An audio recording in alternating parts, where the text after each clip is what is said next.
여러분 안녕하십니까? 기업회계 3급 강의를 맡게 될 전민영 회계사라고 합니다. 이번 강의 첫 강의고요. 오리엔테이션으로 시작을 하도록 할 텐데요. 일단 말 그대로 오리엔테이션이기 때문에 그 기업회계 3급에 대한 기본적인 개요 그리고 시험 전략에 대해서 논하고 끝내려고 합니다. 그래서 이 첫 강의는 좀 가볍게 보고 넘어가시고요. 그 다음에 이제 관련된 걸 준비를 좀 해 놓으시고 이제 그 다음부터 본격적으로 이제 그 수업에 임하시면 될 것 같습니다. 일단 오리엔테이션 관련된 거기 때문에 제가 여기 화면에 좀 띄울 건데요. 그 내용 잘 보시고 처음에 이제 마음가짐을 좀 가지시고 잘 좀 다지시고 그다음에 어떻게 공부할 것인지 좀 머릿속으로 생각을 좀 해 보시기 바랍니다. 아시겠죠? 네. 일단 기업회계 3급에 대한 부분인데요. 일단 시험 주관처는 한국세무사입니다. 그래서 세무사의 홈페이지 가가지고 시험 개요라든가 일자 같은 거 확인하시면 되겠어요. 이 강좌에서는 그냥 요약해서 정리해드리는 거기 때문에 사실 좀 내용이 약간 빠질 수도 있어요. 예. 그래서 좀 디테일한 것까지 다 알고 싶으시면은 여기 세무사회 홈페이지 가시면 되겠습니다. 그래서 license.kacpta.orkr인데요. 위에 이제 한국세무사회 자격시험 홈페이지야. 여기 들어가시면은 뭐 전산세무회계, 그 다음에 세무회계, 기업회계, 뭐 이런 자격증에 대한 여러 내용들이 나와 있습니다. 시험 개요하고 시험 일자를 이렇게 한번 확인해 보시면 되겠죠. 그 다음에 이제 응시료는 15,000원이고요. 자격증 발급 비용은 4,000원이다. 뭐 요새는 뭐 이런 것도 나오더라고요. 그래서 아주 예전에는 이게 없었는데, 뭐 어느 순간부터인가 관련 그 비용까지 명시를 해놨습니다. 그래서 만약에 자격증까지 받고 싶으면은 4,000원 더 내시면 된다 이거죠. 별거 아니고요. 근데 여기서부터 중요하죠. 여기서부터 그 시험 과목하고 문항을 좀 여러분들이 확인해 보실 필요가 있는데, 물론 나중에 기출문제 같은 거 풀어보면서 확인될 겁니다. 그긴 할 건데 일단은 이제 간략히 말씀드리면 다음과 같아요. 시험 범위는 회계 원리야. 그래서 회계의 어떤 기본적인 내용에 대해서 이제 물어봅니다. 그리고 시험 시간이 60분이고요. 40문항이에요. 객관식 4지선다라고 보시면 되겠죠? 이게 5지선다가 아니고 4지선다예요. 그래서 조금 간단할 수는 있겠지만 그래도 모르면은 못 푼다는 겁니다. 그래서 객관식이라고 좀 기억을 하시고요. 그리고 이제 OMR 용지에다가 컴퓨터 사인펜을 마킹 제출합니다. 뭐 수능 볼 때 또 기타 뭐 국가시험 볼 때 다 이렇게 하죠, 그죠? 일단 20문항씩 두 파트로 쪼개져 있어요. 그래서 이제 사실은 40문항을 이제 통으로 출제해야 되는데 그렇게 안 하고 1부, 2부 이렇게 되어 있습니다. 그래서 1부 회계원리 20문항, 2부 회계원리 20문항. 근데 똑같은 게 좀 반복이 돼요. 그래서 이제 토탈 40문항이고요. 개당 2.5점씩이 되는 거죠. 그죠? 그러니까 100점 만점이니까 100 나누기 40 하면은 2.5점이다. 이렇게 보시면 될 거고요. 그다음에 합격 점수가 두 개 합쳐가지고 이제 70점이면 돼요. 그러니까 40개 중에 28개 이상 맞으면 된다는 얘기죠. 근데 너무 또 이제 28개 이상이라고 해서 딱 요 정도 목표로 하시면 안 된다는 겁니다.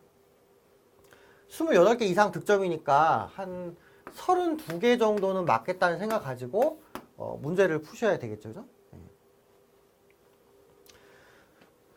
일반 기업회 기준이 일단 중점적으로 나오는데 이제 IFRS 이제 국제회 기준도 병행 출제가 된다는 건지 기억하시고요. 근데 사실 거의 한 90%는 일반 기업회 기준이에요. 가끔 이제 뭐 IFRS 나오긴 하는데 그게 안 중요해. 막말로 이거 안 해도 돼. 안 되는데요. 제가 강의할 때는 이제 간단히 설명을 드릴 겁니다. 뭐 전혀 안 하긴 좀 그러니까. 그죠? 그래서 병행 출제되는데 대부분 일반 기업회 기준이 나온다. 이렇게 보시면 되겠어요.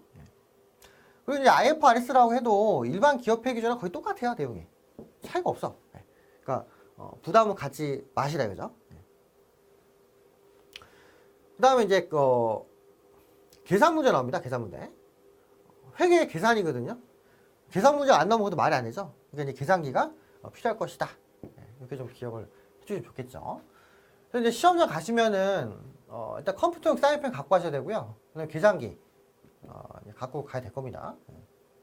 그리고 객관식이니까 잘 모르겠으면은 이제 한 번으로 몰아서 한번 찍어야 되겠죠, 그죠? 그런 방법도 필요할 거예요. 그래서 이제 기업회계 상급에 대해서 좀 이런저런 얘기를 일단 했습니다. 일단 뭐 3번이 주요겠죠. 3번, 그죠? 네. 넘어갈게요. 그 다음에 시험 범위인데, 시험 범위는 회계 기초, 그 다음에 자산부채자본 수익비용, 뭐 이런 거에 대한 거 나오고, 그 다음에 기타 뭐 잡스러운 게 나옵니다. 나중에 공부하실 건데요. 회계란 시스템을 이용해가지고 기업의 거래를 크게 5가지로 분류합니다. 그래서 자산부채자본 수익비용으로 카테고리를 나눠요. 그 다음에 그걸 이제 정리하는 거죠. 그 용어를 붙여가지고 정리하는 거야. 그렇기 때문에 이제 자산부채자본 수익비용의 회계처리 이런 식으로 나오는 거고요. 근데 제가 강의할 때는 이렇게 명칭 순으로 안 하고 약간 활동 기준, 활동. 그러니까 기업이 뭐뭐뭐 해가지고 돈을 번다. 뭐 이런 식으로 이야기 드릴 겁니다. 그래서 일단 시험범위 이렇게 돼 있는데 요걸 약간 재분류해서 강의를 할 거라는 거 제가 미리 좀 이야기 드리죠.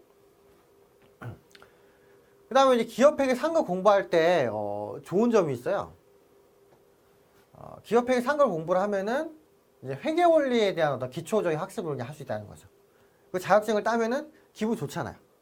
그리고 기업회계 상급에 나와 있는 내용이 전산세무회계, 그 다음에 뭐 재경관리사, 그리고 기타 이제 뭐 회계 자격증 있잖아요. 그런 것들하고도 연관이 된다는 겁니다. 그래서 기업회계 상급이 아주 기초적인 거고요. 이걸 통해서 여러 가지 학습이 이제 추가적으로 가능하다는 거죠. 물론 이것만 해서 뭐 다 되는 건 아니겠지만 일단 첫 발자국을 내딛는다는 입장을 좀 고려해 보시면은 좋겠죠. 그죠? 네. 강의 순서, 저는 이렇게 강의할 겁니다. 뭐 늘 제가 해왔던 건데 기업의 활동을 기준으로 강의를 할 거예요. 기업이 이러이러한 행위를 한다. 따라서 이러이러한 자산부채자본 수익비용이 생긴다. 이걸 정리하면 이렇게 된다. 이렇게 강의를 하려고 해요. 네. 일단 활동을 일하시면은 기억하기가 쉽습니다. 그냥 뭐 자산부채자본 수익비용 이거 열심히 이제 외워서 풀 수도 있겠지만 머리 안 들어와 그러면. 그래서 좀 활동 중심으로 강의를 할 것이다 이거죠. 네. 나중에 보지 말아요. 그 다음에 이제 이론 설명한 다음에 주요 문제를 풀겠습니다. 제가 이제 그동안 나왔던 문제들을 정리해가지고요. 그 중요한 거 있죠? 그걸 딱딱 집어가지고 문제를 풀어드릴 겁니다. 그래서 여러분들이 제가 정리한 이론하고 문제를 딱 보시면은 기업회계 상급을 쉽게 학습할 수 있을 거라는 거죠. 근데 여러분이 노력을 안 하면 소용이 없고요. 일단 노력을 좀 해야지 뭐가 좀 될 것이다 라는 거예요. 네.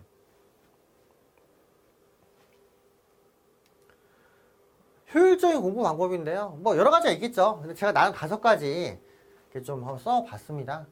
그래서 시험에 자주 나오는 내용을 숙지를 하세요. 객관식이긴 하지만은 직접 여러분들이 써서 문제를 풀 수 있을 정도로 학습을 해보시라 이거죠. 뭐 더 높은 급수로 가면은 막 주관식도 나오고 하기 때문에 여러분들이 꼼꼼히 좀 공부하실 필요가 있습니다. 어설프게 알면은 모르는 것만 못해요. 더 헷갈려. 네. 확실하게 좀 아실 필요가 있다는 거고요. 그 다음에 시험에 합격할 때까지 꾸준히 공부를 하셔야 됩니다. 대충 보면 또 알거든요. 공부 안 해. 그러면 시험장 가서 생각이 안 나. 떨어지는 거죠. 회계 공부하시는 많은 분들이 한결같이 이렇게 얘기하시더라고요. 보면 알겠는데 시험장 가면 기억이 안 나네. 그러니까 전혀 손도 못 댈 정도로 어렵진 않다는 거예요. 다만 어설프게 알면은 되게 헷갈린다는 거죠. 예. 목표는 80점을 하셔야 됩니다. 70점 목표로 하면은 67.5로 떨어지는 수가 있어. 그러니까 좀 넉넉하게 공부를 하시기 바랍니다. 그 다음에 이제 강의에서 언급되는 문제를 반복해서 좀 보시기 바랍니다. 대충 눈으로 훑지 마시고요. 손으로 좀 써가면서 문제를 좀 푸시길 바라요. 특히나 회계 공부할 때는 손으로 쓰는 게 되게 중요합니다. 예. 그래서 손으로 써서 문제를 푸시라. 뭐 이런 문제는 그냥 봐도 되겠지만 계산 문제 같은 경우는 꼭 계산을 직접 여러분들 해보실 필요가 있다는 거예요. 예. 그리고 3회독 이상 할 것. 물론 이제 한두 번 봐서 딱 기억이 나는 사람도 있겠지만은 그게 아닌 경우에는 3번 이상 보셔야 됩니다. 어설프게 한두 번 보면은 까먹어. 그래서 3번 이상 반복을 해가지고 확실하게 숙지를 하시라 이거죠. 뭐 기업회계 상급을 쉽게 합격할 수도 있겠지만은 회독을 많이 해가지고 여러분들이 확실히 기억하면은 다른 더 급수 높은 회계 자격증 공부할 때도 도움이 되실 거라는 거예요. 아시겠죠? 네. 물론 이외에도 여러 가지가 있겠지만 여기서 다 얘기하기는 좀 그렇죠? 오리엔테이션 강의 때 뭐 많이 안 하잖아요. 그러니까 제가 강의가 진행될 때마다 틈틈이 공부 방법에 대해서 이야기 드리고 약간 정신무장을 시키는 그런 이야기들을 좀 드리고자 합니다. 예. 제일 중요한 합격이죠. 그래서 제 강의 듣고 여러분들이 합격을 하시게끔 제가 최선을 다해서 노력을 하도록 하겠습니다. 여러분들이 열심히 잘 따라주시면은 분명히 합격해요. 아시겠죠? 뭐 전혀 노력도 안 하고서 합격만 기대하는 건 좀 안 되고요. 아, 이건 불가능해. 저 말고 다른 누가 해도 안 돼요. 예. 근데 여러분들이 열심히 한다는 전제하에서 합격이 보장되는 것이고, 그리고 저는 최선의 노력을 다할 것이라는 거예요. 서로 좀 합을 맞춰봐야지, 그죠? 예. 일단 OT 강의니까 여기까지 하고요. 뭐 자세한 얘기는 뭐 다른 강의가 진행될 때마다 좀씩 이야기 드리도록 하겠습니다. 예, 여기까지 하겠습니다. 수고하셨습니다.